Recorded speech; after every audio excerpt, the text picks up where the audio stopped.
If you're having coffee with me, I'd welcome you to my tangle of words and wish you happy holidays. Santa came early this year and delivered a piece of wearable art in the form of a bow tie from Zimbowties.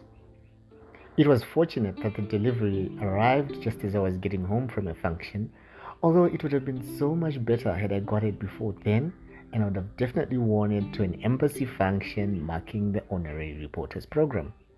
In case you missed the memo, I sometimes clean up and adult on international relations. The last time I suited up was to attend celebrations for the National Day of Korea hosted by the Korean Embassy in Zimbabwe. The dress code was business formal, and I considered looking like James Bond, License to Thrill, or maybe the dapper villain in a Korean series I'd just finished watching in the series Strong Girl Namsoon.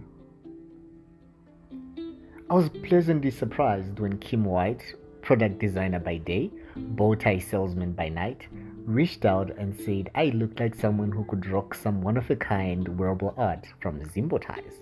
Well, not in those exact words. Long story short, it's here. If you're having coffee with me, I'd have to confess that my interactions with bow ties has mostly been of the pre-tied sort. So of course, first thing first would have to be to learn how to tie one. Hey Google, teach me how to tie a bow tie.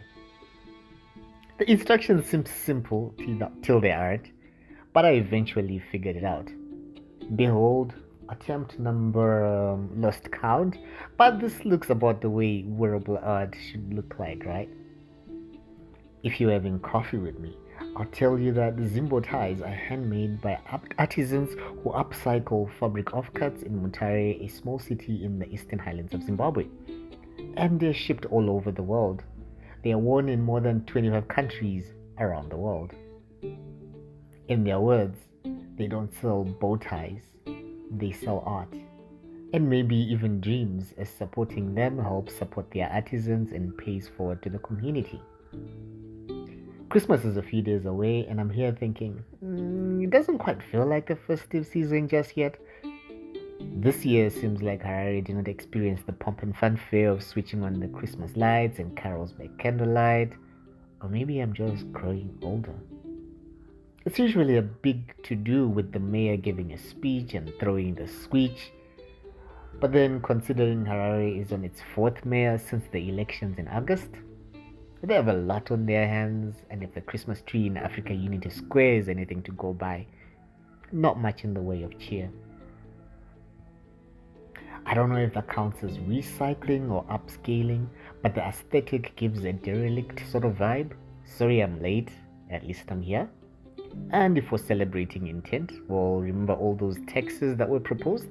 Well, the government, in its great benevolence, has decided to revise some of the figures. Mentioned tax threshold has been increased from 100,000 to 250,000 United States dollars, and dropping the exemption age to 65, and nobody to pay more than 50,000 a year in tax. The proposed passport fees has been reduced from 200 US dollars to 150. Still a $30 increase. The justification of the cost is so we can have unmanned border posts, just like in Dubai, by the end of next year. I have so many questions, but hey, 'tis the season to be jolly. Apparently, there was a typo in the sugar levy announcement. It's not 2 cents per gram as initially published, but 0.2 cents per gram of sugar in sweetened beverages. If you're having coffee with me, I'll tell you about how it sometimes feels like the government solves problems by creating new problems and solving those ones and actually addressing the initial problems. Anyway, they're ready to fight any problems. It's been raining, which is a welcome relief, and it looks like we're in for a rainy Christmas. Rain on Christmas Day is our equivalent of snow on Christmas Day. I was almost beginning to fear that we would be in for a hot, dry Christmas with chances of a severe drought, but the heavens decided to open up. Merry Christmas and compliments of the festive season. What's happening in your neck of the woods?